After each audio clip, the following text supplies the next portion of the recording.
जय माता दी सबको। माता रानी सब पे अपनी कृपा दृष्टि बनाए रखे। वैष्णो दरबार में आप सबका स्वागत है। गुरु नानक देव जी ने श्राद्ध के बारे में क्या बताया, उसके बारे में मैं बताना चाहती हूँ कि एक मैं साखी पढ़ रही थी गुरु नानक देव जी की। उसके अंदर लिखा था कि एक बार कुछ लोग, पंडित लोग सूरज को जल चढ़ा रहे थे। तो वो पंडित जी को वो गुरु नानक देव जी उधर से निकल रहे थे। उन्होंने पूछा कि भाई आप ये क्या कर रहे हो? वो कहते हैं हम अपने पितरों को जल चढ़ा रहे हैं। तो कहते हैं कि अगर सूरज को जल चढ़ाने से आपका जो जल है वो पितरों का तक चला जाएगा। तो उन्होंने कहा हाँ चला जाएगा।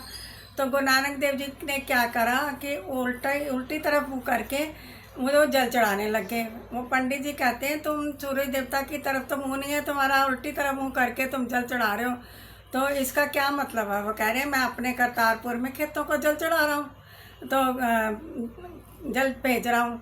कहते हैं ऐसे जल चला जाएगा? गुरु नानक देव जी कहते हैं क्यों नहीं जाएगा?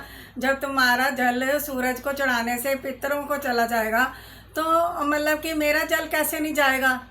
तो फिर वो उस समय उन पंडितों के मन के अंदर जो अंधकार था वो दूर हुआ। तो कहने का तात्पर्य मेरा ये था कि गुरु नानक देव जी कहते हैं आत्मा होती है, उसको तो ना कोई भूख है ना प्यास है। हम किसके लिए किसको भोजन कराते हैं, किसको हम जल देते हैं? तो ना हमारे हिंदू धर्म में जो जल चढ़ाया जाता है, पितरों को तर्पण किया जाता है, पितरों का श्राद्ध किया जाता है। श्राद्ध का मतलब होता है श्रद्धा। और कुछ ऐसे दिन तैयार होते हैं कि इन दिनों में हम कोई पुण्य काम कर लेते हैं।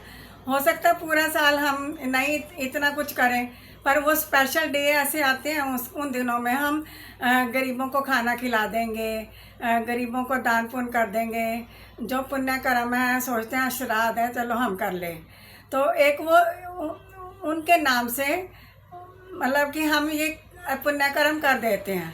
तो मतलब उससे क्या होता है कि हमारे पूर्वज खुश होते हैं कि चलो हमारे को किसी ने तो याद किया, हमारे को ये याद कर रहे हैं और हमारा नाम लेके लोगों को दान कर रहे हैं, उनको खाना खिला रहे हैं। उन तक पहुंचता नहीं है, परंतु वो खुश हो जाते हैं और इससे जो तृप्त हो जाते हैं वो। इसका मतलब ये है कि श्राद्ध जो होता है श्रद्धा का विषय है। आप जितनी श्रद्धा से अपने, अब हमारे माँ बाप हैं चले गए और हम उनको याद तो कर सकते हैं ना। वैसे तो हम कुछ करें ना करें, पर उन दिनों में हम उनके नाम की भागवत भी कर लेते हैं, उनके नाम की कोई पूजा पाठ कर लेते हैं, उनके नाम का मंत्र जाप कर लेते हैं। मैं मंत्र जाप करती हूँ रोज़ डेली। तो ये कहती हूँ कि हे भोले बाबा, जो भी मैं मंत्र जाप कर रही हूँ वो जाप करो, आप उनके नाम की पूजा पाठ करो तो वो उन तक पहुँचेगी। परंतु मतलब ढोंग पखंड मत करो। जय माता दी।